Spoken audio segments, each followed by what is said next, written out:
Capítulo 3. Portanto, se já ressuscitastes com Cristo, buscai as coisas que são de cima, onde Cristo está assentado à destra de Deus. Pensai nas coisas que são de cima, e não nas que são da terra. Porque já estáis mortos, e a vossa vida está escondida com Cristo em Deus. Quando Cristo, que é a nossa vida, se manifestar, então também vós vos manifestareis com Ele em glória. Mortificai, pois, os vossos membros, que estão sobre a terra, a prostituição, a impureza, A afeição desordenada, a vil concupiscência e a avareza, que é a idolatria, pelas quais coisas vem a ira de Deus sobre os filhos da desobediência, nas quais também, em outro tempo andastes, quando vivíeis nelas. Mas agora, despojai-vos também de tudo, da ira, da cólera, da malícia, da maledicência, das palavras torpes da vossa boca. Não mentais uns aos outros, pois que já vos despistes do velho homem com os seus feitos, e vos vestistes do novo, que se renova para o conhecimento segundo a imagem daquele que o criou, onde não há grego nem judeu, circuncisão nem incircuncisão, bárbaro, cita, servo ou livre, mas Cristo é tudo em todos. Revesti-vos, pois, como eleitos de Deus, santos e amados, de entranhas de misericórdia, de benignidade, humildade, mansidão, longanimidade, suportando-vos uns aos outros e perdoando-vos uns aos outros. Se alguém tiver queixa contra o outro, assim como Cristo vos perdoou, assim fazei vós também. E sobre tudo isto, revesti-vos de amor, que é o vínculo da perfeição. e a paz de Deus, para a qual também fostes chamados em um corpo, domine em vossos corações, e sede agradecidos.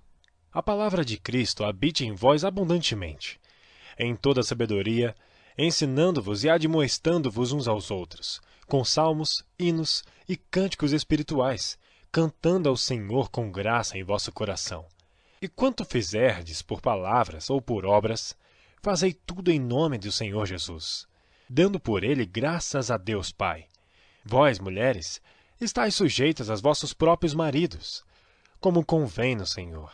Vós, maridos, amai a vossas mulheres, e não vos irriteis contra elas.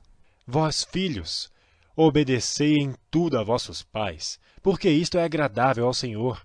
Vós, pais, não irriteis a vossos filhos, para que não percam o ânimo. Vós, servos, obedecei em tudo a vossos senhores segundo a carne, não servindo só na aparência como para agradar aos homens, mas em simplicidade de coração, temendo a Deus. E tudo quanto fizerdes, fazei-o de todo o coração, como ao Senhor e não aos homens. Sabendo que recebereis do Senhor o galardão da herança, porque a Cristo o Senhor servis. Mas quem fizer agravo, receberá o agravo que fizer, pois não há acepção de pessoas.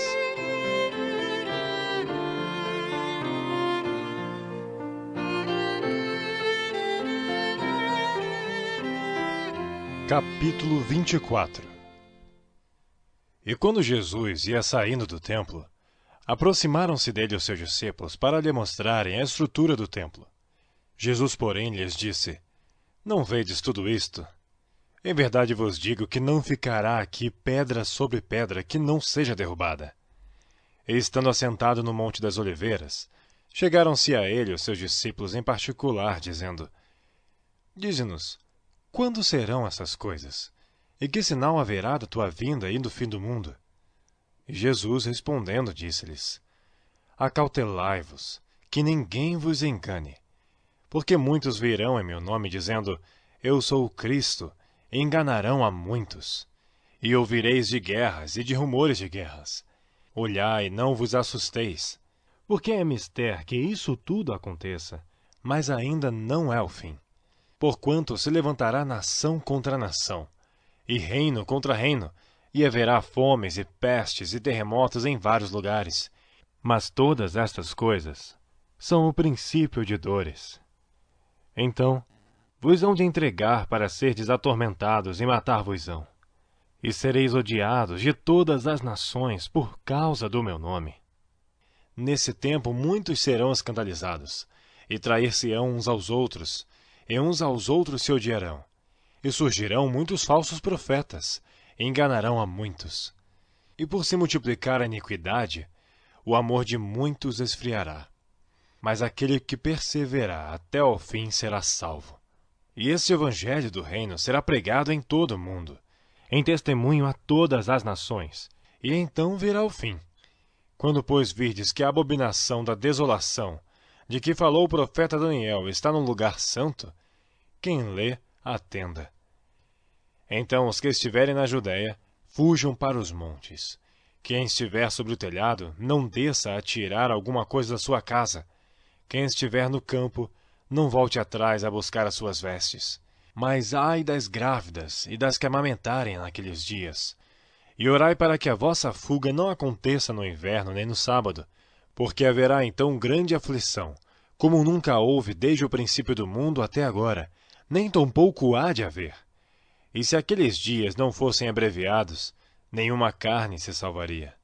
Mas por causa dos escolhidos, serão abreviados aqueles dias. Então, se alguém vos disser, eis que o Cristo está aqui, ou ali, não lhe deis crédito, porque surgirão falsos cristos e falsos profetas, e farão tão grandes sinais e prodígios, que, se possível fora, enganariam até os escolhidos. Eis que eu vou-lo tenho predito. Portanto, se vos disserem, eis que ele está no deserto, não saiais. Eis que ele está no interior da casa, não acrediteis. Porque assim como o relâmpago sai do oriente e se mostra até ao ocidente, assim será também a vinda do Filho do Homem. Pois onde estiver o cadáver, aí se ajuntarão as águias. E logo depois da aflição daqueles dias, o sol escurecerá, e a lua não dará a sua luz, e as estrelas cairão do céu, e as potências dos céus serão abaladas.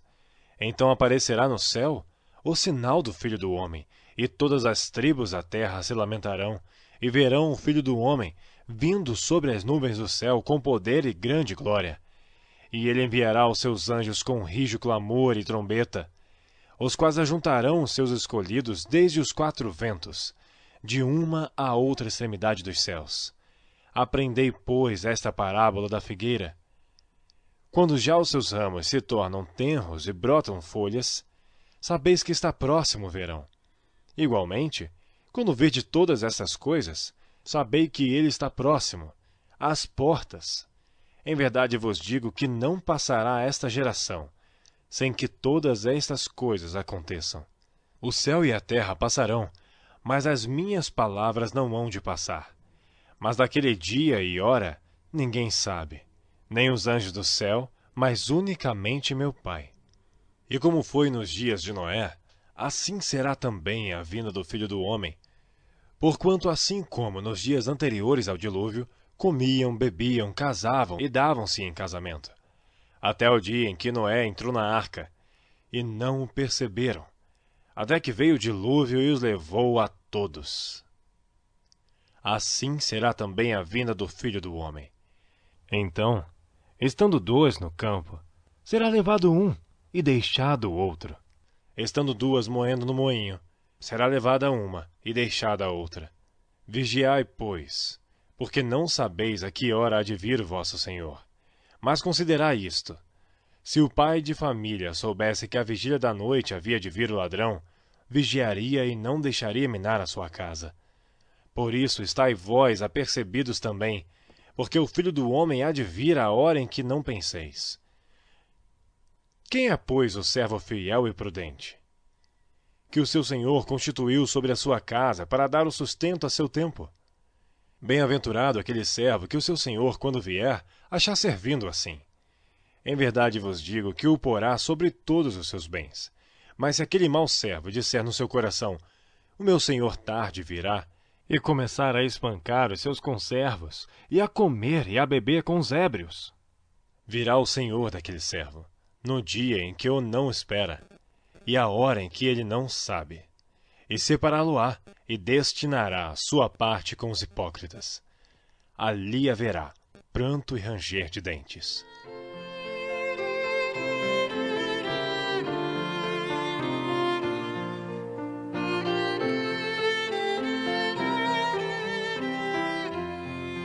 O grande conflito. Capítulo 1. Predito o destino do mundo.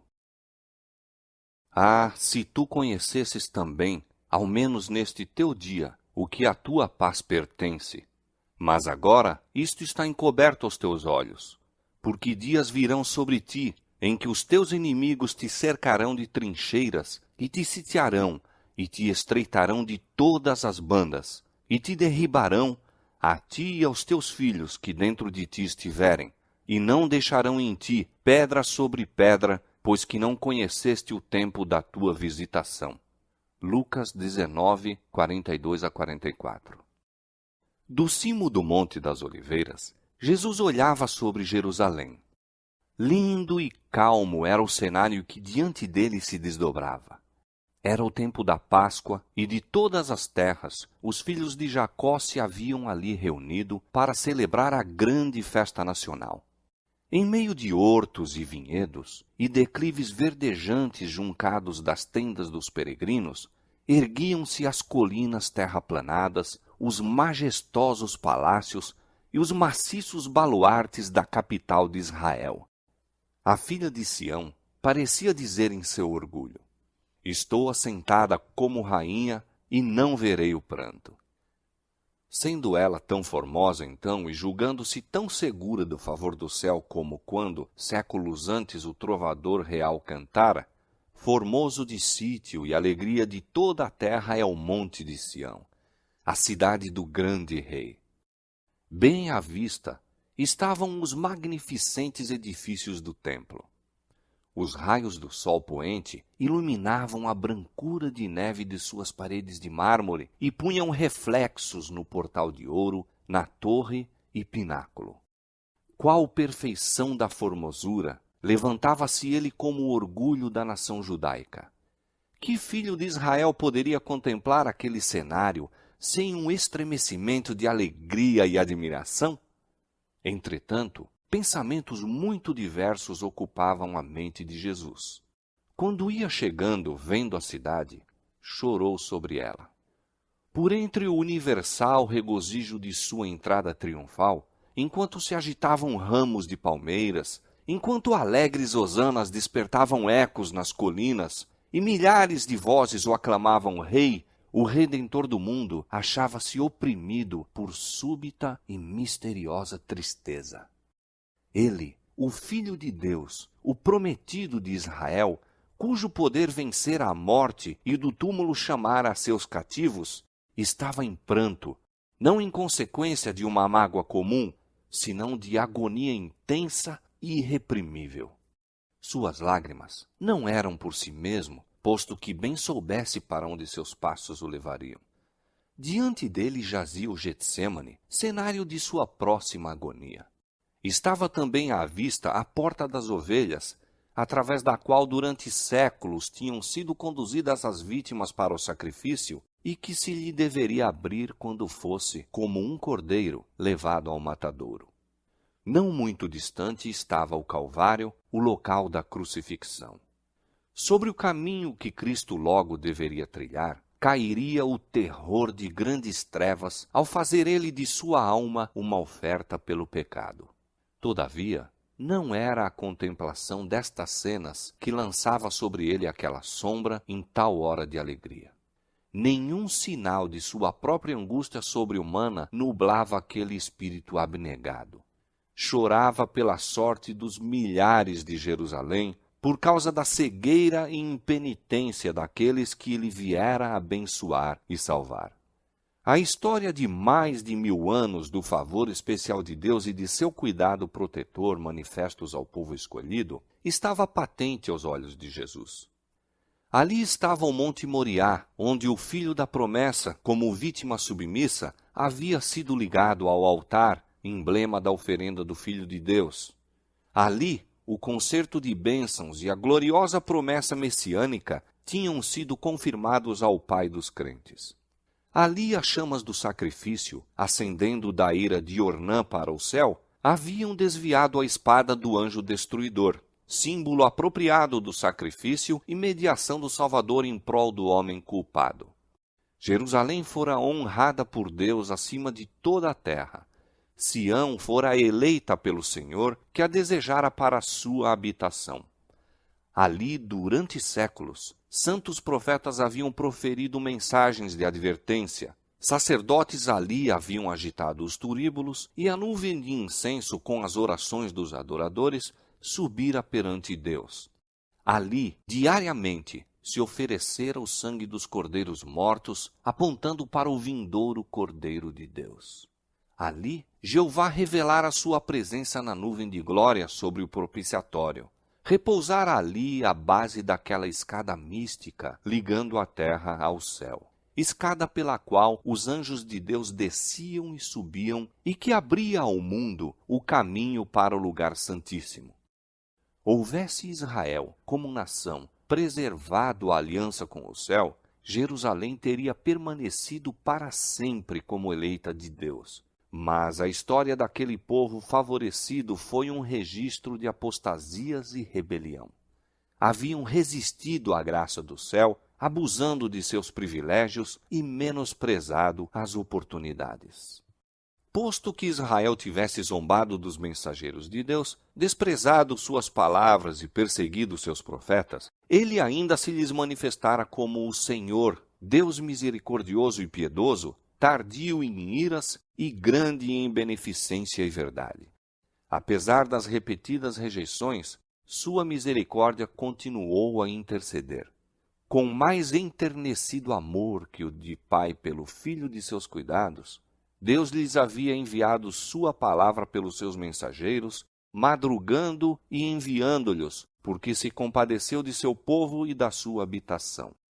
Quando admoestações, rogos e censuras haviam falhado, enviou-lhes o melhor dom do céu. Mais ainda, derramou todo o céu naquele único dom. O próprio Filho de Deus foi enviado para instar com a cidade impenitente. Foi Cristo que trouxe Israel como uma boa vinha do Egito. Sua própria mão havia lançado fora os gentios de diante deles. Plantou-a em um outeiro fértil. Seu protetor cuidado cercara-a em redor. Enviou seus servos para cultivá-la. Que mais se poderia fazer à minha vinha, exclama ele, que eu não lhe tenha feito? Posto que quando ele esperou que desse uvas, veio a produzir uvas bravas. E ainda, com esperança compassiva de encontrar frutos, veio em pessoa à sua vinha, para que porventura pudesse ser salva da destruição. Cavou em redor dela, podou-a e protegeu-a. Foi incansável em seus esforços para salvar esta vinha que ele próprio plantara. Durante 3 anos, o Senhor da luz e glória entrara e saíra por entre o seu povo. Ele andou fazendo o bem e curando a todos os oprimidos do diabo, aliviando os quebrantados de coração, pondo em liberdade os que se achavam presos, restaurando a vista aos cegos, fazendo andar os coxos e ouvir aos surdos, purificando os leprosos, ressuscitando mortos e pregando o evangelho aos pobres. A todas estas classes igualmente foi dirigido o gracioso convite: vinde a mim, todos os que estáis cansados e oprimidos, e eu vos aliviarei. Conquanto lhe fosse recompensado o bem com o mal, e o seu amor com o ódio, ele prosseguiu firmemente em sua missão de misericórdia. Jamais eram repelidos os que buscavam a sua graça. Como viajante sem lar, tendo a ignomínia e a penúria como porção diária, viveu ele para ministrar as necessidades e abrandar as desgraças humanas, para insistir com os homens a aceitarem o dom da vida. As ondas de misericórdia, rebatidas por aqueles corações obstinados, retornavam em uma vaga mais forte de terno e inexprimível amor. Mas Israel se desviara de seu melhor amigo e único auxiliador. Os rogos de seu amor haviam sido desprezados, seus conselhos repelidos, ridicularizadas suas advertências. A hora de esperança e perdão passava-se rapidamente. A taça da ira de Deus, por tanto tempo adiada, estava quase cheia. As nuvens que haviam estado a acumular-se durante séculos de apostasia e rebelião, ora enegrecidas de calamidades, estavam prestes a desabar sobre um povo criminoso. E aquele que unicamente os poderia salvar da condenação iminente fora menosprezado, injuriado, rejeitado e seria logo crucificado. Quando Cristo estivesse suspenso da cruz do Calvário, teria terminado o tempo de Israel como nação favorecida e abençoada por Deus. A perda de uma alma que seja é calamidade infinitamente maior que os proveitos e tesouros de todo um mundo. Entretanto, quando Cristo olhava sobre Jerusalém, achava-se perante ele a condenação de uma cidade inteira, de toda uma nação. Sim, aquela cidade e nação que foram as escolhidas de Deus, seu tesouro peculiar. Olhando através dos séculos futuros, via o povo do concerto espalhado em todos os países, semelhantes aos destroços de um naufrágio em uma praia deserta. Nos castigos prestes a cair sobre seus filhos, não via ele senão o primeiro gole daquela taça de ira que no juízo final deveriam esgotar até as fezes. A piedade divina, o terno amor encontraram a expressão nestas melancólicas palavras. Jerusalém, Jerusalém, que matas os profetas e apedrejas os que te são enviados. Quantas vezes quis eu ajuntar os teus filhos, como a galinha junta os seus pintos debaixo das asas, e tu não quiseste. Ó, se houveras conhecido, como nação favorecida acima de todas as outras, o tempo de tua visitação e as coisas que pertencem à tua paz. Tenho contido o anjo da justiça, tenho-te convidado ao arrependimento, mas em vão. Não é meramente a servos, enviados e profetas que tens repelido e rejeitado, mas ao Santo de Israel, teu Redentor. Se és destruída, tu unicamente és a responsável, e não queres vir a mim para terdes vida. Cristo viu em Jerusalém um símbolo do mundo endurecido na incredulidade e rebelião e apressando-se ao encontro dos juízos retribuidores de Deus. As desgraças de uma raça decaída, oprimindo-lhe a alma, arrancavam de seus lábios aquele clamor extremamente amargurado. Viu a história do pecado traçada pelas misérias, lágrimas e sangue humanos. O coração moveu-se-lhe de infinita compaixão pelos aflitos e sofredores da terra. Angustiava-se por aliviar a todos. Contudo, mesmo a sua mão não poderia demover a onda das desgraças humanas. Poucos procurariam a única fonte de auxílio. Ele estava disposto a derramar a alma na morte, a fim de colocar a salvação ao seu alcance. Poucos, porém, viriam a ele para que pudessem ter vida. A majestade dos céus em pranto, o Filho do infinito Deus, perturbado em espírito, curvado em angústia. Esta cena encheu de espanto o céu inteiro. Revela-nos a imensa malignidade do pecado. Mostra quão árdua a tarefa é, mesmo para o poder infinito, salvar ao culpado das consequências da transgressão da lei de Deus. Jesus, olhando para a última geração, viu o mundo envolto em engano semelhante ao que causou a destruição de Jerusalém. O grande pecado dos judeus foi rejeitarem a Cristo. O grande pecado do mundo cristão seria rejeitarem a lei de Deus, fundamento de seu governo no céu e na terra. Os preceitos de Jeová seriam desprezados e anulados. Milhões na servidão do pecado, escravos de Satanás, condenados a sofrer a segunda morte, recusar-se-iam a escutar as palavras de verdade no dia de sua visitação. Terrível cegueira, estranha presunção. 2 dias antes da Páscoa, quando Cristo pela última vez se havia afastado do templo, depois de anunciar a hipocrisia dos príncipes judeus, novamente sai com os discípulos para o Monte das Oliveiras e assenta-se com eles no declive relvoso, sobranceiro à cidade. Mais uma vez contempla seus muros, torres e palácios. Mais uma vez se lhe depara o templo em seu deslumbrante esplendor, qual diadema de beleza a coroar o monte sagrado. 1000 anos antes, o salmista engrandecera o favor de Deus para com Israel, fazendo da casa sagrada deste a sua morada. Em Salém está o seu tabernáculo, e a sua morada em Sião.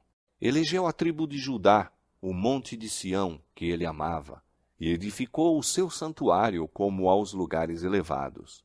O primeiro templo fora erigido durante o período mais próspero da história de Israel. Grandes armazenamentos de tesouros para este fim haviam sido acumulados pelo rei Davi e a planta para sua construção fora feita por inspiração divina. Salomão, o mais sábio dos monarcas de Israel, completara a obra. Este templo foi o edifício mais magnificente que o mundo já viu. Contudo, o Senhor declarou pelo profeta Ageu, relativamente ao segundo templo: a glória desta última casa será maior do que a da primeira. Farei tremer todas as nações, e virá o desejado de todas as nações, e encherei esta casa de glória, diz o Senhor dos Exércitos. Depois da destruição do templo por Nabucodonosor, foi reconstruído aproximadamente 500 anos antes do nascimento de Cristo, por um povo que de um longo cativeiro voltara a um país devastado e quase deserto. Havia então entre eles homens idosos que tinham visto a glória do templo de Salomão e que choraram junto aos alicerces do novo edifício porque devesse ser tão inferior ao antecedente. O sentimento que prevalecia é vividamente descrito pelo profeta. Quem há entre vós que, tendo ficado, viu esta casa na sua primeira glória? E como a vedes agora? Não é esta como nada em vossos olhos, comparada com aquela? Então foi feita a promessa de que a glória desta última casa seria maior do que a da anterior. Mas o segundo templo não igualou o primeiro em esplendor, tampouco foi consagrado pelos visíveis sinais da presença divina que o primeiro tivera. Não houve manifestação de poder sobrenatural para assinalar sua dedicação. Nenhuma nuvem de glória foi vista a encher o santuário recém-erigido. Nenhum fogo do céu desceu para consumir o sacrifício sobre o altar. O Shequiná não mais habitava entre os querubins no lugar santíssimo. A arca, o propiciatório, as tábuas do testemunho não mais deviam encontrar-se ali. Nenhuma voz ecoava do céu para tornar conhecida ao sacerdote inquiridor a vontade de Jeová. Durante séculos, os judeus em vão se haviam esforçado por mostrar que a promessa de Deus feita por Ageu se cumprira. Entretanto, o orgulho e a incredulidade lhes cegavam a mente ao verdadeiro sentido das palavras do profeta. O segundo templo não foi honrado com a nuvem de glória de Jeová, mas com a presença viva daquele em quem habita corporalmente a plenitude da divindade, que foi o próprio Deus manifesto em carne. O desejado de todas as nações havia em verdade chegado a seu templo quando o homem de Nazaré ensinava e curava nos pátios sagrados. Com a presença de Cristo, e com ela somente, o segundo templo excedeu o primeiro em glória. Mas Israel afastara de si o dom do céu que lhe era oferecido. Com o humilde mestre que naquele dia saíra de seu portal de ouro, a glória para sempre se retirara do templo. Já eram cumpridas as palavras do Salvador: eis que a vossa casa vai ficar-vos deserta. Os discípulos ficaram cheios de espanto e admiração ante a profecia de Cristo acerca da subversão do templo e desejavam compreender melhor o significado de suas palavras. Riquezas, trabalhos e perícia arquitetônica haviam durante mais de 40 anos sido liberalmente expendidos para salientar os seus esplendores. Herodes, o Grande, nele empregara prodigamente tanto riquezas romanas como tesouros judeus, e mesmo o imperador do mundo o tinha enriquecido com seus dons. Blocos maciços de mármore branco, de tamanho quase fabuloso, proveniente de Roma para este fim, formavam parte de sua estrutura. E para eles chamaram os discípulos a atenção do Mestre, dizendo: olha que pedras e que edifícios! A estas palavras deu Jesus a solene e surpreendente resposta: em verdade vos digo que não ficará aqui pedra sobre pedra que não seja derribada. Com a subversão de Jerusalém, os discípulos associaram os fatos da vinda pessoal de Cristo em glória temporal a fim de assumir o trono do império do universo, castigar os judeus impenitentes e libertar a nação do jugo romano. O Senhor lhes dissera que viria a segunda vez. Daí, com a menção do juízo sobre Jerusalém, volveram o pensamento para aquela vinda, e, como estivessem reunidos em torno do Salvador sobre o Monte das Oliveiras, perguntaram: quando serão essas coisas, e que sinal haverá da tua vinda e do fim do mundo? O futuro estava misericordiosamente velado aos discípulos. Houvessem eles, naquela ocasião, compreendido perfeitamente os dois terríveis fatos, os sofrimentos e morte do Redentor e a destruição de sua cidade e templo, teriam sido dominados pelo terror. Cristo apresentou diante deles um esboço dos importantes acontecimentos a ocorrerem antes do final do tempo. Suas palavras não foram então completamente entendidas, mas a significação ser-lhes-ia revelada quando seu povo necessitasse da instrução nelas dada. A profecia que ele proferiu era dupla em seu sentido. Ao mesmo tempo em que prefigurava a destruição de Jerusalém, representava igualmente os terrores do último grande dia. Jesus declarou aos discípulos que o escutavam os juízos que deveriam cair sobre o apóstata Israel e especialmente o castigo retribuidor que lhe sobreviria por sua rejeição e crucifixão do Messias. Sinais inequívocos procederiam à terrível culminação. A hora temida viria súbita e celeremente, e o Salvador advertiu a seus seguidores: quando, pois, virdes que a abominação da desolação de que falou o profeta Daniel está no lugar santo, quem lê, entenda, então os que estiverem na Judéia fujam para os montes. Quando os símbolos idolátricos dos romanos fossem erguidos em Terra Santa, a qual ia um pouco além dos muros da cidade, então os seguidores de Cristo deveriam achar segurança na fuga. Quando fosse visto o sinal de aviso, os que desejavam escapar não deveriam demorar-se. Por toda a terra da Judéia, bem como em Jerusalém mesmo, o sinal para a fuga deveria ser imediatamente obedecido. Aquele que acaso estivesse no telhado não deveria descer à casa, mesmo para salvar os tesouros mais valiosos. Os que estivessem trabalhando nos campos ou nos vinhedos não deveriam tomar tempo para voltar a fim de apanhar a roupa exterior, posta de lado enquanto estavam a labutar no calor do dia. Não deveriam hesitar um instante para que não fossem apanhados pela destruição geral. No reinado de Herodes, Jerusalém não só havia sido grandemente embelezada, mas pela ereção de torres, muralhas e fortalezas, em acréscimo à força natural de sua posição, tornara-se aparentemente inexpugnável. Aquele que nesse tempo houvesse publicamente predito sua destruição, teria sido chamado, como Noé em sua época, doido alarmista. Mas Cristo dissera: o céu e a terra passarão, mas as minhas palavras não hão de passar.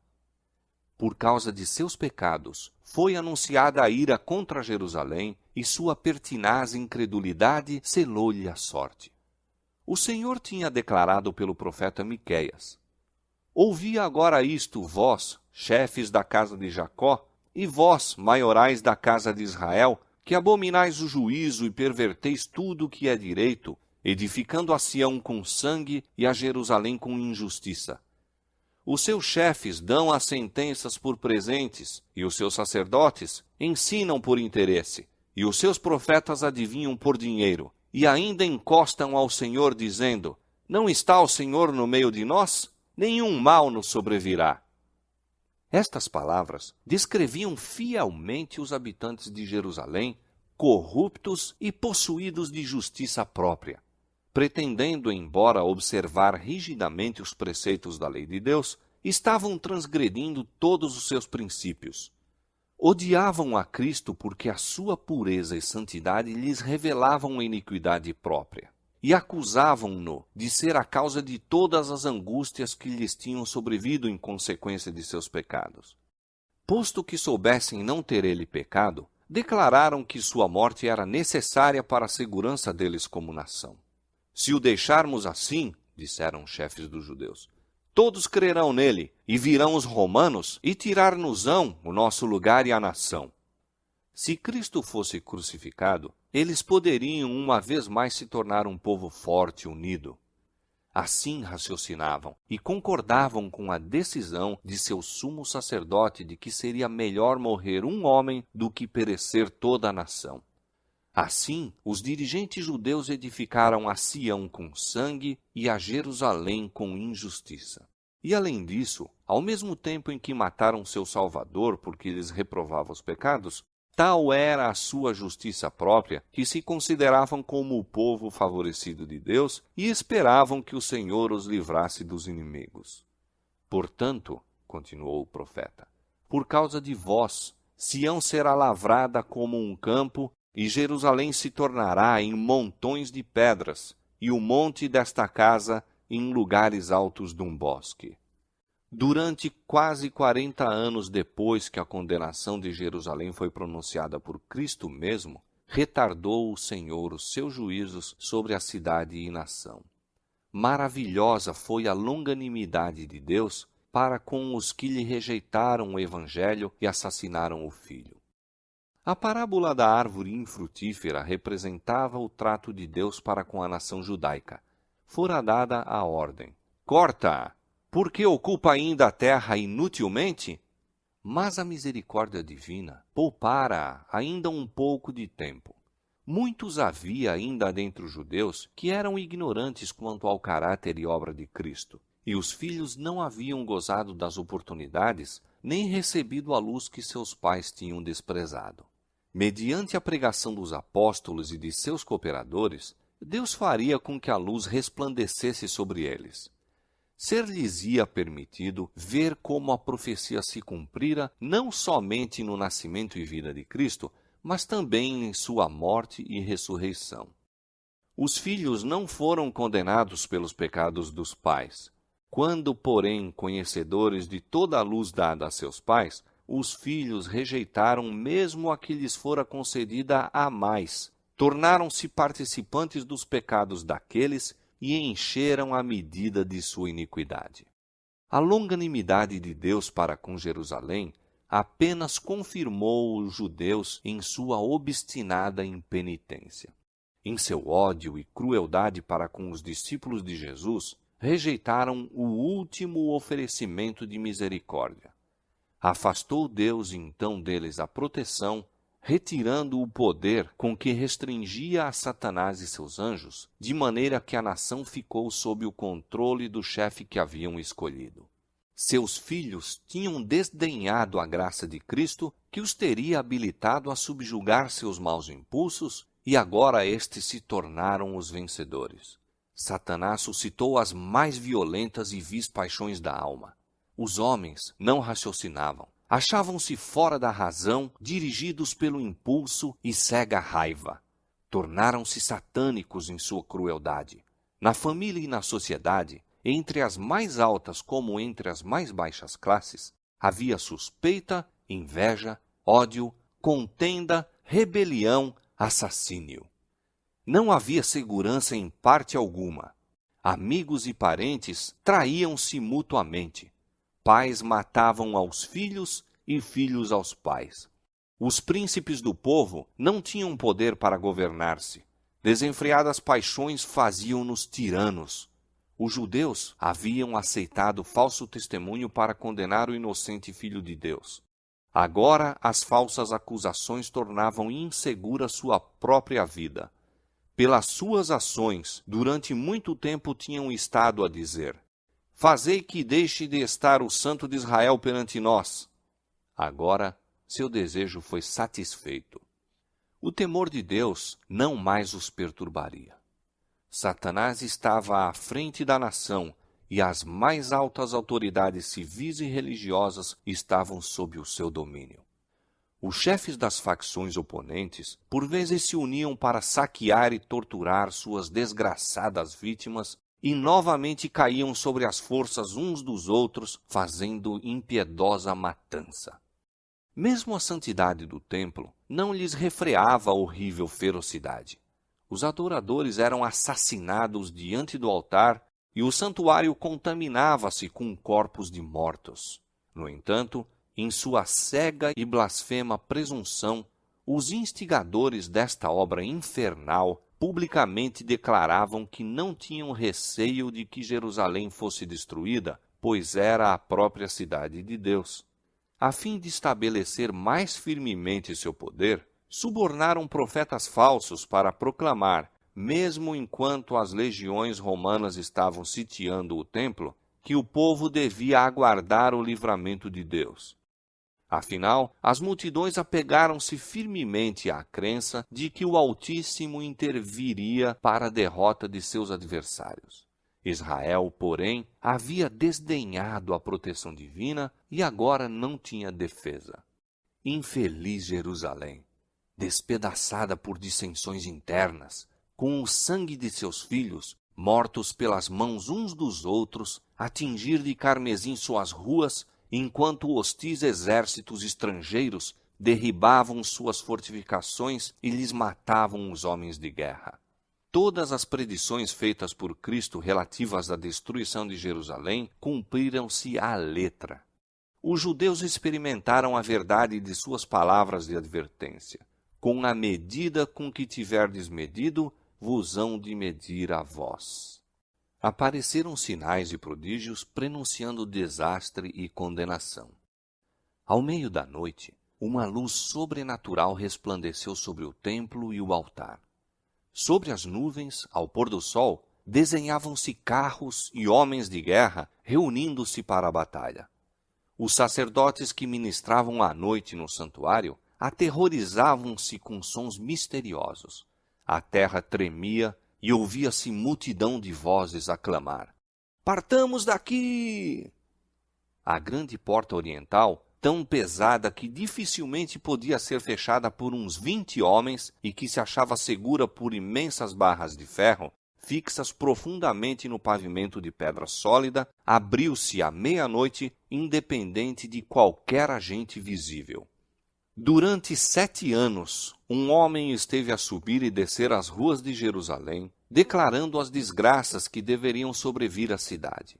De dia e de noite cantava ele funebremente: "Uma voz do Oriente, uma voz do Ocidente, uma voz dos 4 ventos, uma voz contra Jerusalém e contra o templo, uma voz contra os noivos e as noivas, uma voz contra o povo." Este ser estranho foi preso e açoitado, mas nenhuma queixa lhe escapou dos lábios. Aos insultos e maus tratos respondia somente: "Ai, ai de Jerusalém! Ai, ai dos habitantes dela!" Seu clamor de aviso não cessou senão quando foi morto no cerco que havia predito. Nenhum cristão pereceu na destruição de Jerusalém.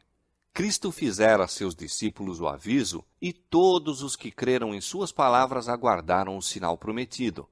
"Quando virdes Jerusalém cercada de exércitos", disse Jesus, "sabei que é chegada a sua desolação. Então os que estiverem na Judéia, fujam para os montes, os que estiverem no meio da cidade saiam." Depois que os romanos, sob Sestio, cercaram a cidade, inesperadamente abandonaram o cerco quando tudo parecia favorável a um ataque imediato. Os sitiados, perdendo a esperança de poder resistir, estavam a ponto de se entregar quando o general romano retirou suas forças sem a mínima razão aparente. Entretanto, a misericordiosa providência de Deus estava dirigindo os acontecimentos para o bem de seu próprio povo. O sinal prometido fora dado aos cristãos expectantes e agora se proporcionou a todos oportunidade para obedecer ao aviso do Salvador. Os acontecimentos foram encaminhados de tal maneira que nem judeus nem romanos impediram a fuga dos cristãos. Com a retirada de Sestio, os judeus, fazendo uma surtida de Jerusalém, foram ao encalço de seu exército que se afastava. E enquanto ambas as forças estavam assim completamente empenhadas em luta, os cristãos tiveram ensejo de deixar a cidade. Nesta ocasião, o território também se havia desembaraçado de inimigos que poderiam ter se esforçado para lhes interceptar a passagem. Na ocasião do cerco, os judeus estavam reunidos em Jerusalém para celebrar a festa dos tabernáculos, e assim os cristãos em todo o país puderam escapar sem ser molestados. Imediatamente fugiram para um lugar de segurança, a cidade de Pela, na terra de Pérea, além do Jordão. As forças judaicas, perseguindo Acéstio e seu exército, caíram sob sua retaguarda com tal ferocidade que o ameaçaram de destruição total. Foi com grande dificuldade que os romanos conseguiram efetuar a retirada. Os judeus escaparam quase sem perdas e, com seus despojos, voltaram em triunfo para Jerusalém. No entanto, este êxito aparente apenas lhes acarretou males. Inspirou-lhes aquele espírito de pertinaz resistência aos romanos que celeremente trouxe indescritível desgraça sobre a cidade sentenciada. Terríveis foram as calamidades que caíram sobre Jerusalém quando o cerco foi reassumido por Tito. A cidade foi assaltada na ocasião da Páscoa, quando milhões de judeus estavam reunidos dentro de seus muros.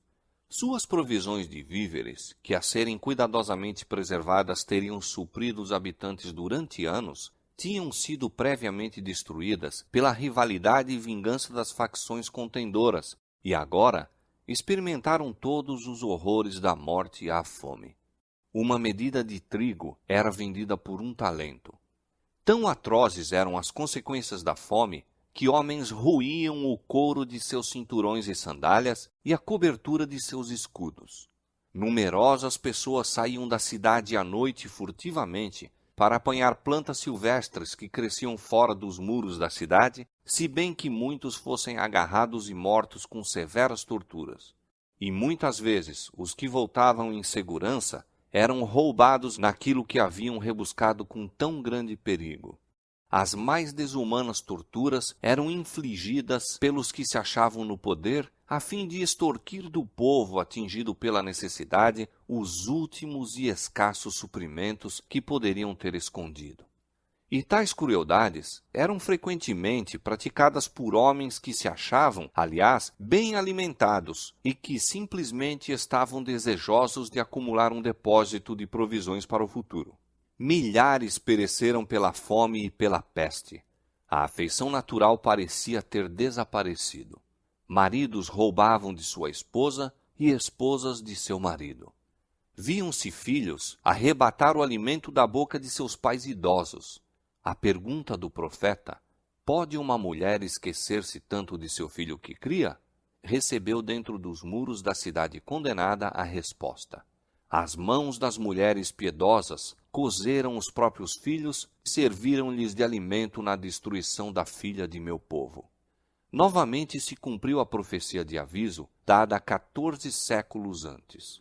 E quanto à mulher mais mimosa e delicada entre ti, que de mimo e delicadeza nunca tentou pôr a planta de seu pé sobre a terra, será maligno o seu olho contra o homem de seu regaço, e contra seu filho e contra sua filha, e por causa de seus filhos que tiver, porque os comerás escondidas pela falta de tudo, no cerco e no aperto com que o teu inimigo te apertará nas tuas portas.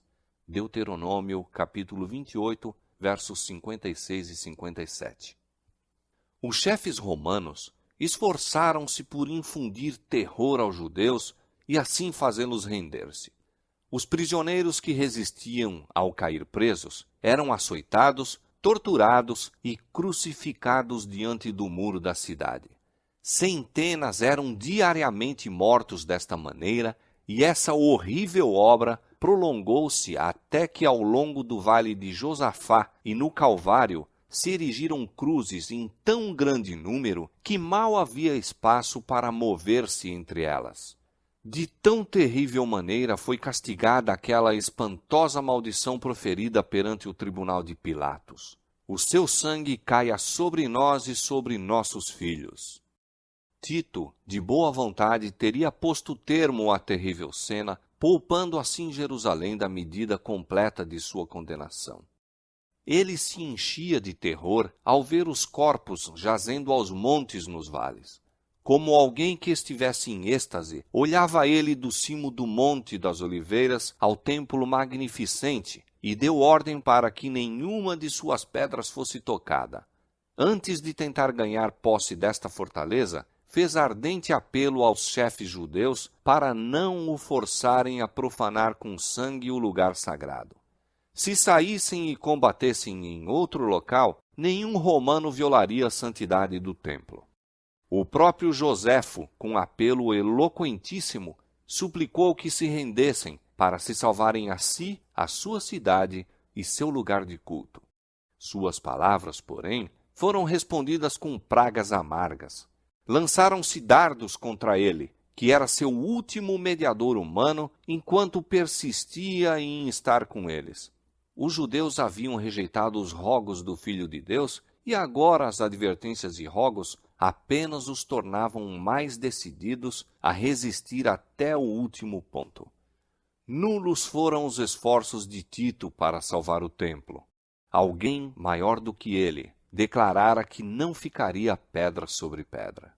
A cega obstinação dos chefes dos judeus e os abomináveis crimes cometidos dentro da cidade sitiada provocaram o horror e a indignação dos romanos, e Tito finalmente se decidiu a tomar o templo de assalto. Resolveu, contudo, que, sendo possível, deveria o mesmo ser salvo da destruição. Mas suas ordens foram desatendidas. Depois que ele se retirara para sua tenda à noite, os judeus, saindo repentinamente do templo, atacaram fora os soldados. Na luta, um soldado arremessou um facho através de uma abertura no pórtico e imediatamente as salas revestidas de cedro em redor da casa sagrada se acharam em chamas.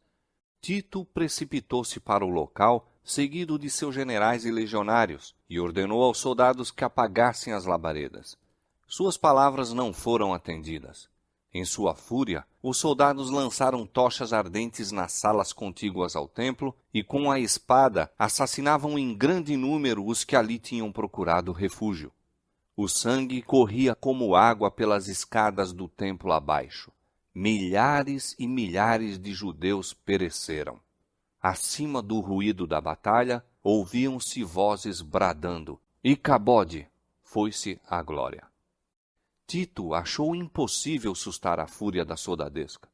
Entrou com seus oficiais e examinou o interior do edifício sagrado. O esplendor encheu-os de admiração, e como as chamas não houvessem ainda penetrado no lugar santo, fez um último esforço para salvá-lo.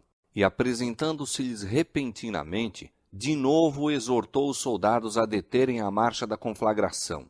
O centurião Liberalis esforçou-se por impor obediência a seu estado-maior, mas o próprio respeito para com o imperador cedeu lugar à furiosa animosidade contra os judeus, ao excitamento feroz da batalha e à esperança insaciável do saque. Os soldados viam tudo em redor deles resplandecendo de ouro, que fulgurava deslumbrantemente à luz sinistra das chamas. Supunham que incalculáveis tesouros estivessem acumulados no santuário. Um soldado, sem ser percebido, arrojou uma tocha acesa por entre os gonzos da porta. O edifício todo, em um momento, ficou em chamas. O denso fumo e o fogo obrigaram os oficiais a retirar-se, e o nobre edifício foi abandonado à sua sorte. Era um espetáculo pavoroso aos romanos. E que seria ele para os judeus? Todo o cimo da colina que dominava a cidade chamejava como um vulcão. Um após outro caíram os edifícios com tremendo fragor e foram absorvidos pelo ígneo abismo. Os tetos de cedro assemelhavam-se a lençóis de fogo. Os pináculos dourados resplandeciam como pontas de luz vermelha. As torres dos portais enviavam para cima altas colunas de chama e fumo. As colinas vizinhas se iluminavam e grupos obscuros de pessoas foram vistas a observar com horrível ansiedade a marcha da destruição. Os muros e pontos elevados da cidade alta ficaram repletos de rostos, alguns pálidos, com a agonia do desespero, outros com a expressão irada, a ameaçar uma vingança inútil. As aclamações da soldadesca romana, enquanto corriam de uma para outra parte, e o gemido dos rebeldes que estavam perecendo nas chamas, misturavam-se com o rugido da conflagração e o rumor trovejante do madeiramento que caía. Os ecos das montanhas respondiam ou traziam de volta os gritos do povo nos pontos elevados. Ao longo de todo o muro ressoavam alaridos e prantos. Homens que estavam a expirar pela fome reuniam sua força restante para proferir um grito de angústia e desolação. O morticínio do lado de dentro era até mais terrível do que o espetáculo visto fora. Homens e mulheres, velhos e moços, rebeldes e sacerdotes, os que combatiam e os que imploravam misericórdia, eram retalhados em indiscriminada carnificina.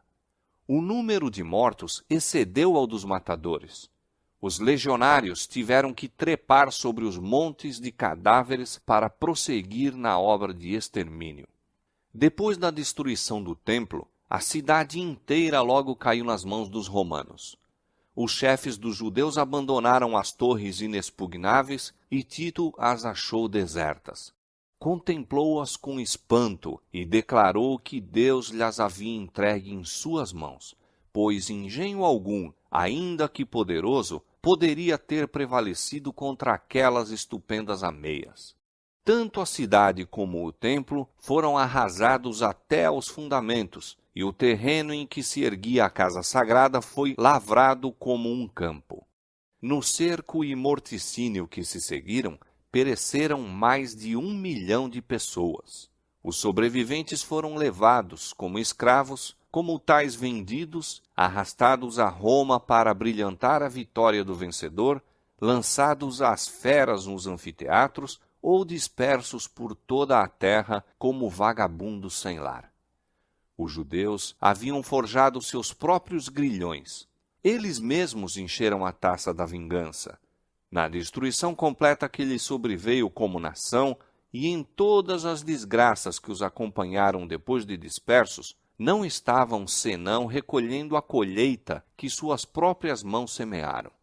Diz o profeta: para tua perda, ó Israel, te rebelaste contra mim. Pelos teus pecados tens caído. Seus sofrimentos são muitas vezes representados como sendo castigo a eles infligido por decreto direto da parte de Deus. É assim que o grande enganador procura esconder sua própria obra. Pela obstinada rejeição do amor e misericórdia divina, os judeus fizeram com que a proteção de Deus fosse deles retirada e permitiu-se a Satanás dirigi-los segundo a sua vontade. As horríveis crueldades executadas na destruição de Jerusalém são uma demonstração do poder vingador de Satanás sobre os que se rendem ao seu controle. Não podemos saber quanto devemos a Cristo pela paz e proteção de que gozamos. É o poder de Deus que impede que a humanidade passe completamente para o domínio de Satanás. Os desobedientes e ingratos têm grande motivo de gratidão pela misericórdia e longanimidade de Deus, que contém o cruel e pernicioso poder do maligno. Quando, porém, os homens passam os limites da clemência divina, a restrição é removida. Deus não fica em relação ao pecador como executor da sentença contra a transgressão, mas deixa entregues a si mesmos os que rejeitam sua misericórdia para colherem aquilo que semearam. Cada raio de luz rejeitado, cada advertência desprezada ou desatendida, cada paixão contemporizada, cada transgressão da lei de Deus é uma semente lançada, a qual produz infalível colheita. O Espírito de Deus, persistentemente resistido, é afinal retirado do pecador, e então poder algum permanece para dominar as más paixões da alma e nenhuma proteção contra a maldade e inimizade de Satanás. A destruição de Jerusalém constitui tremenda e solene advertência a todos os que estão tratando levianamente com os oferecimentos da graça divina e resistindo aos rogos da misericórdia de Deus. Jamais foi dado um testemunho mais decisivo do ódio ao pecado por parte de Deus e do castigo certo que recairá sobre o culpado. A profecia do Salvador relativa aos juízos que deveriam cair sobre Jerusalém há de ter outro cumprimento, do qual aquela terrível desolação não foi senão tênue sombra. Na sorte da cidade escolhida, podemos contemplar a condenação de um mundo que rejeitou a misericórdia de Deus e calcou a pés a sua lei. Tenebrosos são os registros da miséria humana que a terra tem testemunhado durante seus longos séculos de crime. Ao contemplá-los, confrange-se o coração e o espírito desfalece. Terríveis têm sido os resultados da rejeição da autoridade do céu. Entretanto, cena ainda mais tenebrosa se apresenta nas revelações do futuro. Os registros do passado, o longo cortejo de tumultos, conflitos e revoluções, a armadura daqueles que pelejavam com ruído e os vestidos que rolavam no sangue, que são em contraste com os terrores daquele dia em que o Espírito de Deus será totalmente retirado dos ímpios, não mais contendo a explosão das paixões humanas e ira satânica. O mundo contemplará então, como nunca antes, os resultados do governo de Satanás. Mas naquele dia, bem como na ocasião da destruição de Jerusalém, livrar-se-á o povo de Deus, todo aquele que estiver inscrito entre os vivos. Cristo declarou que virá a segunda vez para reunir a si os seus fiéis. E todas as tribos da terra se lamentarão, e verão o Filho do Homem vindo sobre as nuvens do céu, com poder e grande glória. E ele enviará os seus anjos com um rijo clamor de trombeta, os quais ajuntarão os seus escolhidos desde os quatro ventos, de uma a outra extremidade dos céus. Então, os que não obedecem ao Evangelho serão consumidos pelo Espírito de sua boca, e serão destruídos com o esplendor de sua vinda. Como o antigo Israel, os ímpios destroem-se a si mesmos, caem pela sua iniquidade. Em consequência de uma vida de pecados, colocaram-se tão fora de harmonia com Deus, sua natureza se tornou tão aviltada com o mal, que a manifestação da glória divina é para eles um fogo consumidor. Acautelem-se os homens, para que não aconteça negligenciarem a lição que lhes é comunicada pelas palavras de Cristo. Assim como ele preveniu seus discípulos quanto à destruição de Jerusalém, dando-lhes um sinal da ruína que se aproxima para que pudessem escapar, também advertiu o mundo quanto ao dia da destruição final e lhes deu sinais de sua aproximação para que todos os que queiram possam fugir da ira vindoura. Declara Jesus: e haverá sinais no sol, na lua e nas estrelas, e na terra angústia das nações. Os que contemplam estes prenúncios de sua vinda devem saber que está próximo às portas. Vigiai, pois, são suas palavras de advertência. Os que atendem ao aviso não serão deixados em trevas para que aquele dia os apanhe desprevenidos. Mas aos que não vigiarem, o dia do Senhor virá como ladrão de noite. O mundo não está mais preparado para dar crédito à mensagem para este tempo do que estiveram os judeus para receber o aviso do Salvador relativo a Jerusalém. Venha quando vier, o dia do Senhor virá de improviso aos ímpios. Correndo a vida sua rotina invariável, encontrando-se os homens absortos nos prazeres, negócios, comércio e ambição de ganho, estando os dirigentes do mundo religioso a engrandecer o progresso e ilustração do mundo e achando-se o povo embalado em uma falsa segurança, então, como um ladrão à meia-noite, rouba na casa que não é guardada, sobrevirá repentina destruição aos descuidados e ímpios e de nenhum modo escaparão.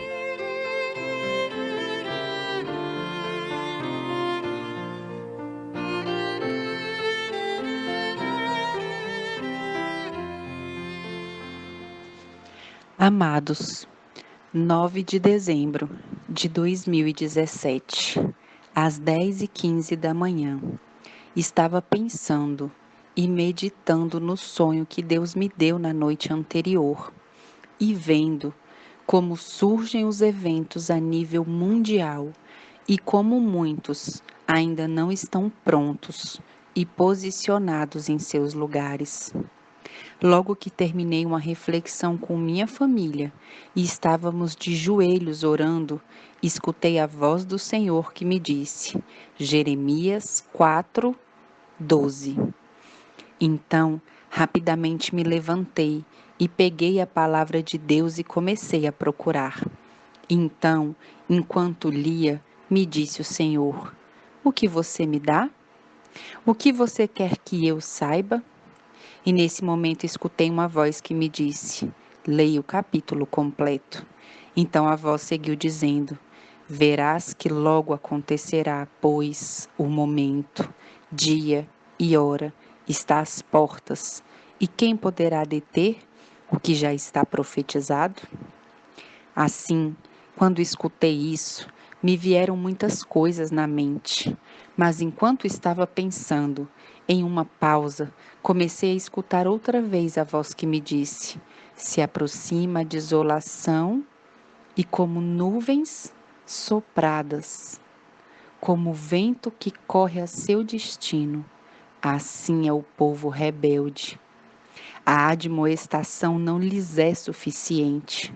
Portanto, assim disse o Eterno: Eu trarei sobre eles desolação, angústia e praga. Porquanto quis salvá-los e não quiseram. Eles saquearam minha misericórdia e zombaram da minha justiça. Lhes pus pensamentos de bem, mas eles buscaram o caminho do mal. Quando escutei isso, amados, eu senti todo o meu ser tremer. Que coisa grande é não ser visto por Cristo como povo escolhido por Ele. É uma pena o que está acontecendo em tudo isso. Seguia eu meditando em tudo isso, porque a voz fazia pausas para que eu meditasse e pensasse. Também me foi mostrado muitas coisas, mas depois lhes poderei contar para não tornar esse áudio tão grande. Mas o Senhor está chamando constantemente a seus filhos em todos os lugares, em todos os locais, e muitos, graças ao Senhor, estão dando atenção, mas lamentavelmente outros não. E o que vai vir, amados, virá. Não importa se estamos preparados ou não, porque o tempo se cumpriu. A voz seguiu me dizendo: lhes dei instruções e as rejeitaram. Por isso horror e espanto se apoderará sobre eles. Sábios em suas opiniões e faltos de entendimento. Povo rebelde que se vangloria de seu rebelde proceder. Está próximo o dia do seu degolamento, e como vacas ao matadouro irão. Insensatos, faltos de entendimento, seguia dizendo, que veneram o mundo e amam sua glória. Mas em um minuto o que tens será tirado. E quando minha misericórdia estava com eles, não se lembraram do necessitado e afligido. Em um momento tudo lhe será tirado, porque para si obtiveram. Nesse momento me passou um filme, amados, de como muitos irmãos, porque eu sabia que eram irmãos adventistas do sétimo dia, tiveram muitas posses, muito dinheiro, muitas coisas que eles poderiam fazer, mas mesmo assim eles viviam por si mesmos e não para fazer a glória de Deus e a mensagem de Deus chegar a muitos lugares, para ajudar muitos necessitados. Então eu olhava tudo isso e via como o Senhor tomava conta de tudo. Seus anjos iam escrevendo tudo. Então, quando ele disse que em um momento tudo lhe será tirado porque obteve para si, vi uma grande angústia, porque aqueles que tinham muitas posses e muito dinheiro no banco, muitas coisas, de repente ficaram sem nada. e estavam como se fosse dementes, não podiam conceber que aquilo em que eles haviam posto seu apoio, sua fortaleza, já não existisse. Então, enquanto estava vendo tudo isso, toda essa amargura que essas pessoas estavam vivendo, a voz outra vez continuou dizendo: soberbos, que aprendendo uns com os outros se engrandeceram, como quando a cobra levanta seu pescoço, mas não se deram conta de que seu proceder era mortal. Não terão descanso, pois mesmo quando seus deleites acabarem, virá sobre eles o mal, porque forjaram seus interesses e se engrandeceram e nunca pensaram na sua queda. Lhes dei meus sábados e os violaram. Lhes dei 1888 e o rejeitaram. Lhes dei a reforma de saúde e debocharam dela. Lhes dei meu santuário e fizeram dele seu próprio santuário. Lhes dei a solenidade do matrimônio e lhe dei meus sábados, porque todos eles rejeitaram minhas ordenanças. A praga cairá sobre eles, então eu também, segundo eles me rejeitaram, eu os rejeitarei e trarei de volta o mal que pensei. Quando ele disse isso, amados irmãos, algo terrível foi desencadeado. Era como se todos os ventos, ao mesmo tempo em todo o mundo, tivessem se soltado. Essas cenas foram terríveis de tanto sofrimento, tanta dor. Era uma gritaria global por causa de todas as coisas que estavam acontecendo. Eu não podia conceber o que estava acontecendo nesse momento. Foi um momento muito tenso para mim, porque era algo a nível mundial. Antes eu havia visto em diferentes lugares, mas dessa vez foi uma coisa intensa. Era uma coisa que não havia forma de escapar do que eu estava vendo ali. Nesse momento, enquanto terminei de ver isso, escutei outra vez a voz que dizia: povo rápido de língua e tardio para ouvir, rápido em seus próprios pés, mas sem ter direção. Muitos choram por ti, porque desejam que despertes. Mas tu, deitadas em cama de linho, sobes aos teus pensamentos glória e riqueza. Não é sábio ver o mar e se afastar, dizia. Você se acha bom em tudo? O que, pois, será de ti no dia da matança? Desapropriação e choro. Pensaste que seus dias não chegariam e que o que era teu existiria para sempre? Acaso não sabes do que és feito? Vivendo o caminho, o rejeitas e entendendo, o dilatas. Nesse momento começou a passar outra cena sobre mim. Eu estava vendo diferentes partes do mundo. Eu via o povo de Deus, ou melhor, os que diziam ser o povo de Deus, porque eram adventistas do sétimo dia. Então eu dizia: Senhor, mas este é seu povo.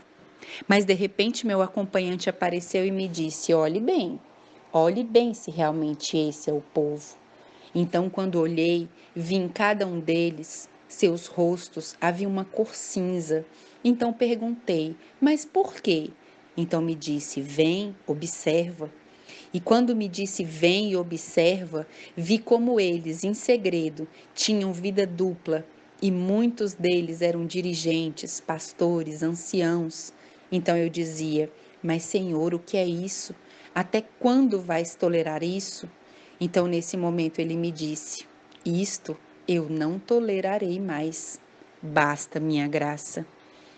E voltou a vir a palavra, a repetir outra vez as palavras, outra vez a mim dizia: preguiçosos, sem entendimento, não há misericórdia para eles para sempre. Lembrem-se de Jerusalém, que pouquíssimos sobreviveram. Será que agora será diferente? Porque dizes que eu sou teu Salvador, quando amas ser como a mulher de Ló? Porque dizes me obedecer quando vives como Ló vivia?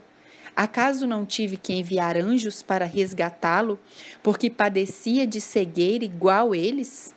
Que humano subiu ao céu ou desceu para dar testemunho de como chegar?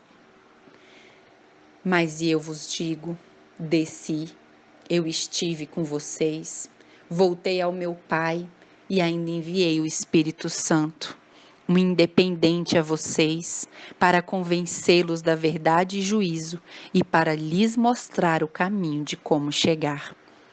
E quando disse isso, fez uma pausa e disse: O que, pois, dizeis? O que, pois, dizeis? Então disse assim, parou, e quando parou, eu dizia: Senhor, nos ajude porque isso é tremendo que vem. E como mais poderemos dizer às pessoas? O que mais tem que fazer para dizer a elas que se preparem, que se aprontem, que se esqueçam das coisas deste mundo? Porque isso já não tem lugar. O que temos que ter à frente é que nosso Senhor vem já e que temos que nos preparar. Então voltou a repetir a pergunta: E o que, pois, dizeis? Não existe. Não o conheço, respondeu a mesma pergunta. Então seguiu dizendo: Sem entendimento, guiados pelo pai da mentira, que acredita como chegar aos céus e vossos caminhos vão à morte eterna. Então fez outra pausa e disse: Desperta, desperta, eu disse a Jerusalém. Mas eles não viram. Não viram que ao me colocar na cruz a graça terminou para eles, mas a misericórdia se estendeu para os inocentes. Apressem-se, seguia dizendo, entendidos, porque o dia ruim de escassez se aproxima, e quem em desobediência poderá se livrar? Minha palavra rodeia a terra em panelas de barro, mas muitos a rejeitam, seguiu dizendo. Como Jerusalém, pensastes que minha palavra é depositada em orgulhosos cleros. Acaso não cheguei eu em um presépio, dizia? Acaso não tive que pedir emprestado um burro? Acaso não vivi como pobre? Em verdade te digo que é mais fácil um camelo passar pelo buraco de uma agulha do que um rico entrar no reino do céu, seguia dizendo.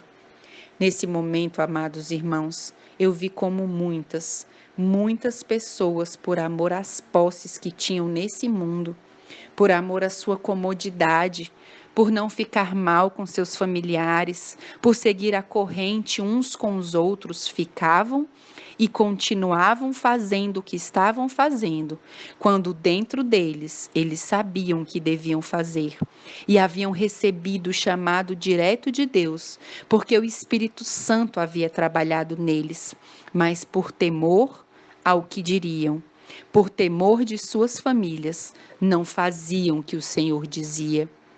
Quando terminei de ver tudo isso, seguiram umas perguntas. Então começou a dizer: E por quê? De onde veio sua riqueza? Quem a concedeu? Sábios sem entendimento, dizia, que pegam sua destruição pensando que são ganhadores. Acaso não os ensinei que o verdadeiro ganho está em guardar tesouros no céu? Acaso não os coloquei como administradores? Quem administra é dono? Ou é outro? Perguntava. Mas eu lhes digo que eu sou o dono, e o que comigo ajunta, não espalha.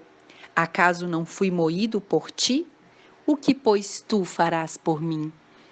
Quando disse isso, meu ser desmoronou, porque no meu coração o que quero fazer é a vontade de Deus em todos os aspectos da minha vida. Mas sabemos que se não nos agarrarmos nele muitas vezes, falhamos. Então eu dizia: Senhor, que maior estatura você está pedindo? No entanto, somos informados de que podemos viver na estatura mais baixa e ser aceito por você. Ajuda-nos, Senhor. Então vi que em diferentes lugares, nos púlpitos, estavam pregando coisas irrelevantes, coisas que não eram para esse tempo, coisas que eram vãs. E então, nesse momento, eu fiquei pensando e disse: Senhor, como podemos seguir levando isso para que as pessoas possam entender que tem que se preparar, que tu está às portas, que essas mensagens que tu tens deixado são a verdade presente para esse tempo? Então, nesse momento, escutei outra vez a voz que me dizia: Estes são, pois, meus ensinamentos, que o que tem dê ao que não tem, que o que recebe ao irmão de fé não o trate como forasteiro em sua terra. Teu irmão deve velar por ti, assim como tu por ele. Não repreendas com ofensas, mas com amor e justiça. Redime o tempo para os necessitados e faça preparativos para a sua chegada. Não digas: essa terra é minha, porque toda a terra e sua plenitude e seus habitantes que nela habitam são meus, por direito e redenção. Sede, pois, justos uns com os outros, como o vosso Pai, que está nos céus, faz chover sobre bons e maus. Garantir a integridade familiar de cada um, como o povo de Israel no deserto, onde cada um tinha o seu lugar e privacidade. Assim também fazeis. Lembre-se dos meus dias festivos e venha celebrar comigo tudo em comum, como uma prévia da eternidade. Enquanto eu escutava, amados, essas instruções, podia ver em um dado momento como o Senhor guiava seu povo no passado e como ele estava instruindo com amor, com paciência em todas as coisas. Mas bendito seja o Senhor. Sempre há rebeldia, e o Senhor sempre estava ali atrás deles, levando a eles a admoestação através de diferentes pessoas, através de sua palavra, através de todos os personagens que existiram ao longo da história. Encontramos alguns deles também incorporados na Bíblia. Outros nos estendem mais através do espírito de profecia, o que eles fizeram para guiar o povo, mas mesmo assim a rebelião sempre existiu. Então, enquanto eu estava vendo tudo isso, outra vez veio as instruções que disse: Não te aproveites do teu irmão quando o vês caído, pois em verdade te digo que estive entre vós como o menor, sendo o maior. Servis e sereis servido, deis e vos será dado uma boa medida recalcada. Não vive em vão, porque a quem Deus chama, ele concede dom, ministério e operação. Aprende de mim, continuou dizendo, que sou manso e humilde de coração, e você encontrará descanso para a sua alma. E se seu irmão te ofendeu, não fique bravo com ele, traga sua angústia para mim, e eu cuidarei disso, ele continuou dizendo. Subjugue minha terra, que lhes dei como herança, e minha bênção estará sobre ela. Nesse momento, amados, eu vi muitas pessoas que estavam nos campos plantando.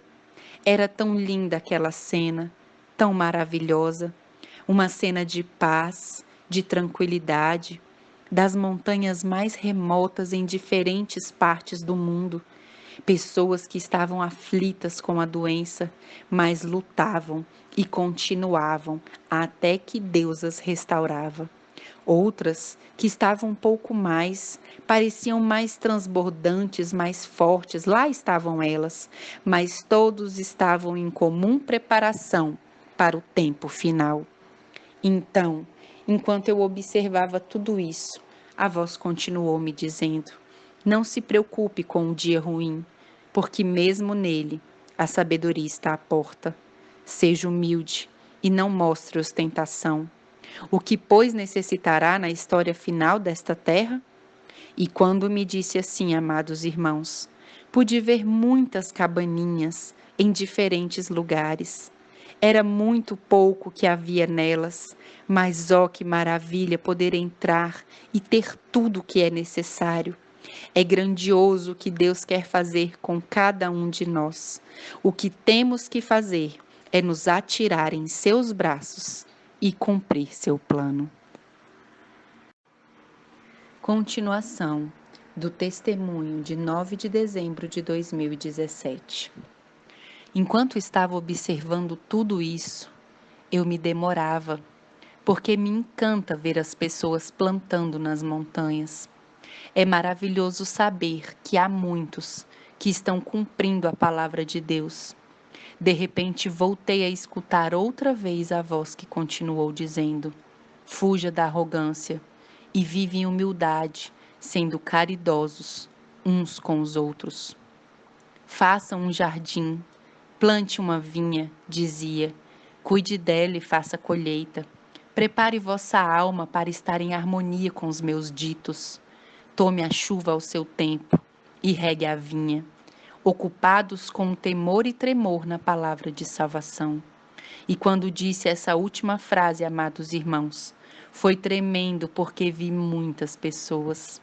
Eu sempre dizia: Senhor, onde estão teus filhos que realmente estão te buscando de todo o coração? É a minha preocupação e é minha oração nesses últimos anos.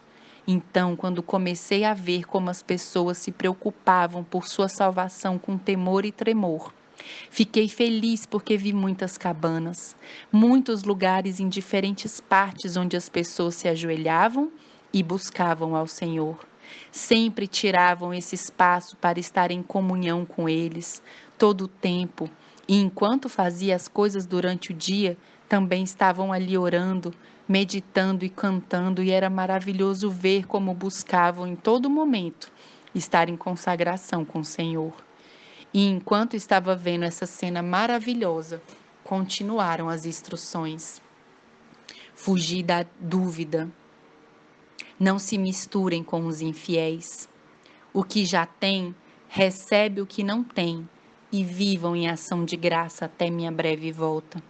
Se teu irmão prospera e se esforça, receberá minha bênção, e não condene por isso, pois meu é o mundo e reparto para cada um segundo o meu direito. Se há descontentamento, segue minha direção, continuou dizendo. Em verdade te digo, que te darei como dei a Salomão. Não temais, segue-me, pois para a prova de salvação é dada. Não te escondas de teu irmão na necessidade, pois minha vida foi dada por vocês no grão de aperto. Então fez uma pausa e nesse momento eu pensei que ia ver algo sobre o que ele havia falado. No entanto, vi outra cena, de algo que ainda não me havia falado. Nessa cena comecei a ver muitas senhoras em diferentes partes do mundo. Senhoras que diziam ser cristãs, senhoras que se diziam ser adventistas do sétimo dia, mas sua vestimenta, sua forma de ser, sua forma de falar, tudo era o contrário do que dizia com sua boca ser, que eram cristãs e adventistas do sétimo dia. Então, quando vi isso, rapidamente a voz começou a falar outra vez e me disse: mulheres, vestivos como santas e puras, de paz, que levam o evangelho em seu coração e caminham espalhando as boas novas de salvação. Procure salvá-los, sendo castas em modéstia e constante oração, evitando levar em seus corpos o fogo da perdição. Isso foi tremendo para mim, irmãos, porque nunca havia escutado isso, evitando levar em seus corpos o fogo da perdição. É tremendo como o Senhor nos vê, porque o Senhor nos vê transparentes.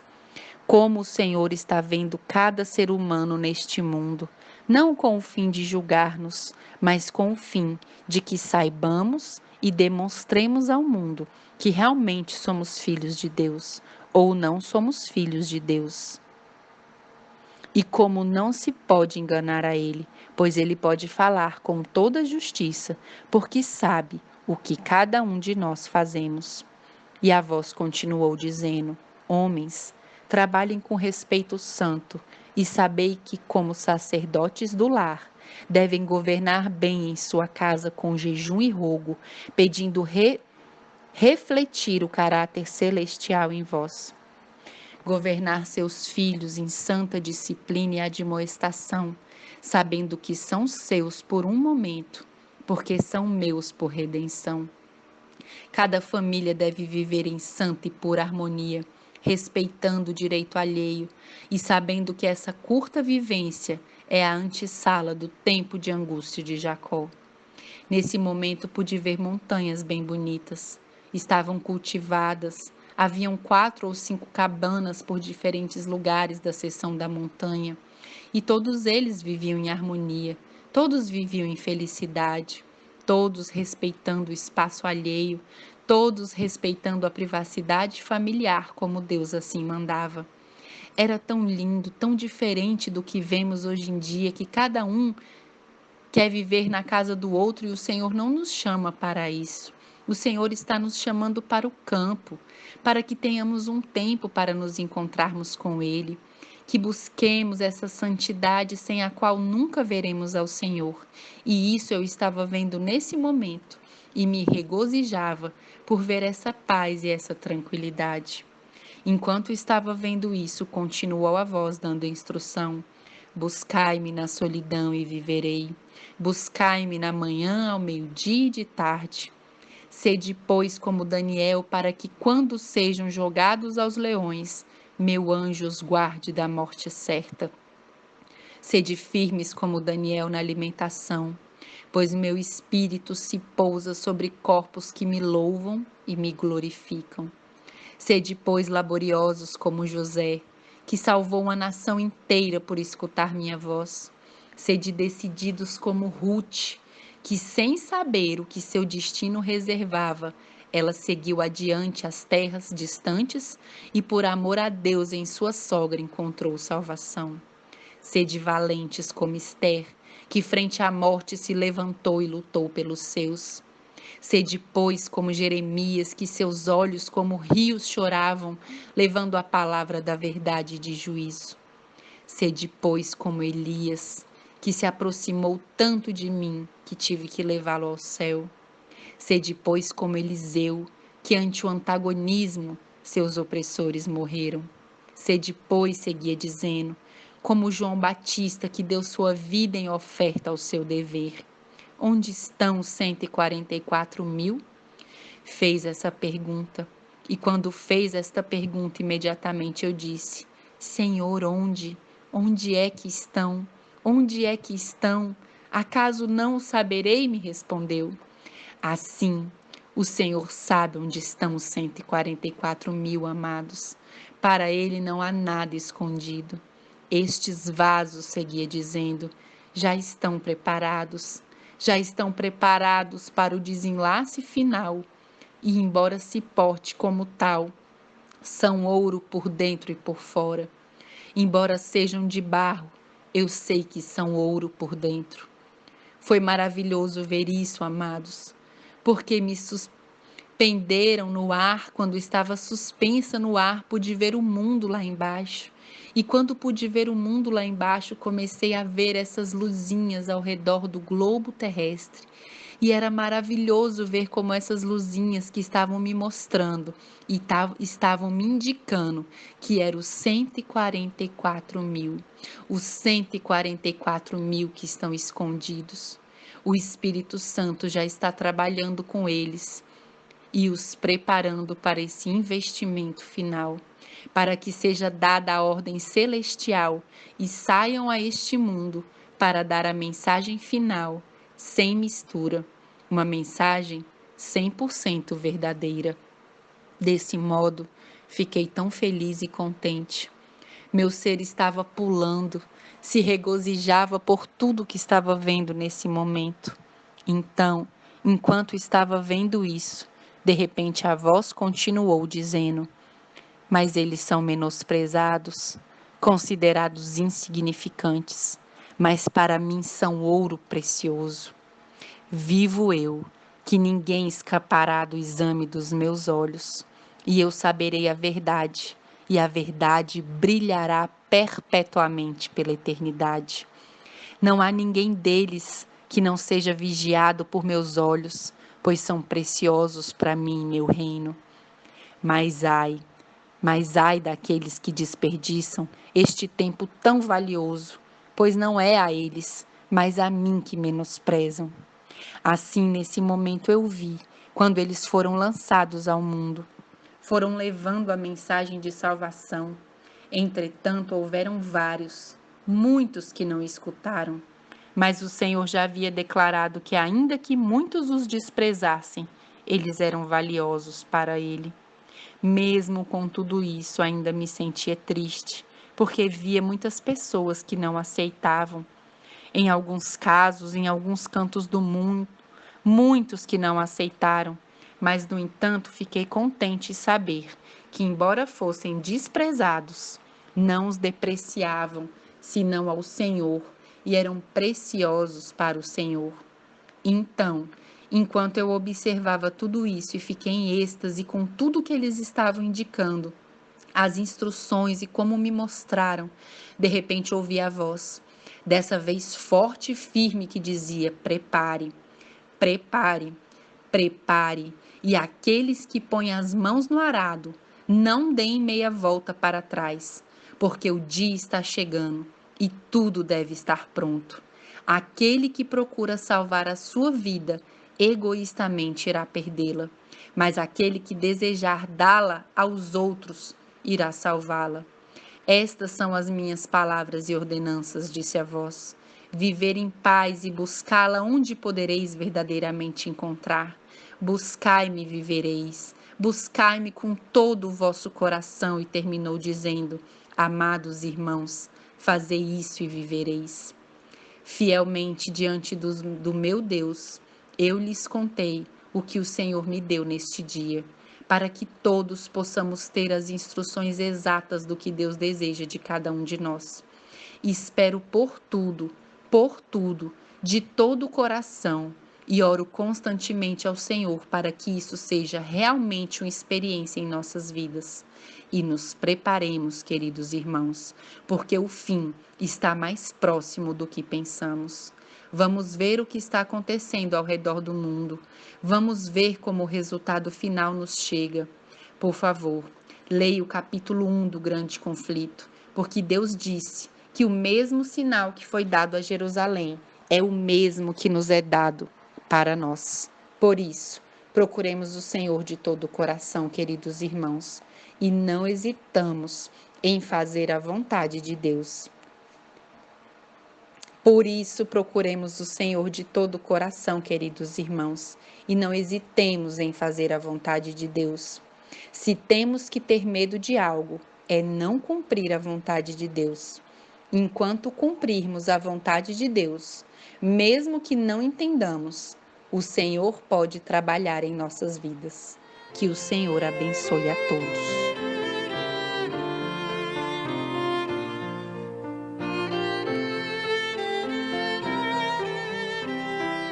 Amados, em 22 de julho de 2018, em sonhos, fui levada a um campo onde vi muitas pessoas plantando em uma encosta. Lá eu vi crianças, jovens, adultos, que conversaram entre eles, tranquilos, pareciam seguros, sem medo. Então, de repente, meu acompanhante me disse: observe. E então eu olhei e vi como essas pessoas, suas roupas externas desapareceram e seus corpos foram expostos. Então eu os vi correr para colocar sacos e tecidos similares como tela de proteção. Eles os vestiram como roupas porque estavam assustados e nervosos, porque pareciam estar nus. Então eu perguntei o que aconteceu e por que isso? Então meu acompanhante me respondeu: Deus os vê como eles são, e é importante fazer uma coisa como também a outra. Então vi como aqueles que não estavam preparados para o grande teste final, a sua preparação espiritual era nula. A tarefa os entorpecera e eles não seguiram as instruções abençoadas do Senhor e perderam com a mão no arado o caminho. Deixaram a oração de lado, o culto da família e eles trabalhavam apenas na terra. Não havia melodias em suas bocas, havia apenas murmúrios e reclamações, porque a abnegação e submissão à vontade de Deus ficaram para trás deles. Suas mentes estavam estacionadas em perplexidades e eles pararam de enxergar as bênçãos. Então meu acompanhante me disse: Aquele que vai morrendo espiritualmente perderá o seu caminho, mas aquele que luta e se humilha vencerá. Naquele momento fui suspensa nos céus e vi a terra, e no seu caminho vi grandes desastres, chamas de fogo e fumaça saindo da terra, o mar estava enlouquecido e a terra tremendo como quando o vento bate nas folhas de uma árvore. Tudo provocava destruição em seu caminho. E meu acompanhante me disse novamente, olha. E eu olhei, vi como estes desastres em ascensão trouxeram muita desgraça para a raça humana, mas estes, como em Sodoma e Gomorra, continuaram seu curso de perdição. Uma calamidade após a outra também me foi mostrada no mundo, mas então chegava junto a isso o teste supremo para o povo de Deus. Então meu acompanhante me disse, eles não percebem sua situação porque estão dormindo e têm sido entregues a espíritos de tormentos. Eles deixaram que sua lâmpada se apagasse e não fizeram provisão de azeite. Então naquele momento eu vi como as sombras das trevas caíam sobre essas pessoas nesta condição e eram atormentadas por depressões, ansiedades, insônia, ataques de pânico, elas estavam estressadas. Tudo isso destruía seu ser e ainda não buscavam o Deus eterno ou se humilhavam diante dele. Uma mente reprovada estava neles, e o mal reinava onde antes havia uma grande luz. Vi crianças, adolescentes, eu também vi jovens adultos, idosos em tal condição, e suas vidas eram vividas como se não estivessem sob o sagrado escrutínio de Deus. Isso não os despertou, as calamidades do mundo não os acordaram, nem sua condição os afligia. Eles apenas seguiram seus gostos, seus prazeres, desculpando-se de todas as suas ações e pensamentos. Pensaram que sob esta condição de raciocínio, assim passariam no teste de Deus, e que sua própria justiça seria aprovada por Deus. Humilhação diante de Deus e submissão a Deus são requisitos e não uma opção, são um manejo eterno de seu reino e aquele que não os obedece aqui não chegará lá. Então eu vi quantos em sofrimento e dor ao extremo, uma dor que não posso descrever, a magnitude de tal catástrofe que eu estava vendo no planeta. Este planeta de cores ficou escuro, como cinza, porque houve uma hora de terror que correu em todos os lugares, e nenhum deles viu a necessidade imperativa em suas vidas para buscar a Deus. Eles estavam longe da lei de Deus e de suas exigências e avançavam no caminho de seus desejos. Estavam nos prazeres e não reconheciam o desejado de todas as nações. Então meu acompanhante me disse, nada vai parar, tudo vai continuar aumentando, seu curso é contínuo, e então a aparição do homem do pecado. Ele será exaltado e pela sua boca e pela sua mão muitos na terra o seguirão. Mas o povo que conhece o seu Deus vai se esforçar e agir, e não terá nada a ver com ele.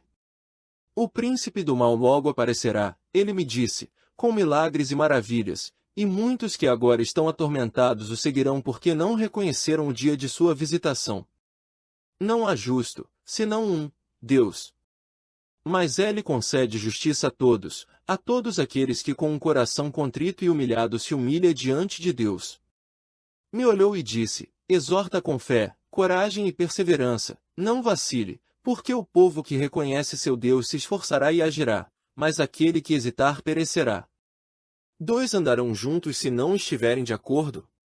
Ele disse, o cão retornará ao seu vômito. Se com tudo isso eles fizerem, ele me disse, vive o grande eu sou que a sua palavra não mudará. Ele não muda o seu pensar e proceder. Ai daquele que ao bom chama mal, e ao mal chama bom, porque o vento tempestuoso virá sobre ele e não escapará. Meu povo não retrocede, avançam e passa no meio da tempestade para um solo seguro, mas o ímpio perecerá. Seja fiel, exorta, me disse, em fidelidade, justiça e juízo, muitos virão e muitos reconhecerão a voz daquele que fala com eles. Todos os entendidos entenderão. Amados, acordei pedindo ao Senhor com todo o meu coração, para continuar me dando forças para seguir em frente, porque as coisas que vêm sobre nós, amados irmãos, realmente, se não estivermos ligados ao Senhor, não seremos capazes de passar no teste final. Queira Deus que cada um dos entendidos possa entender, e assim poderemos lutar por agarrar-nos a Jesus Cristo até o fim. Porque Ele é o único que pode nos dar a vitória.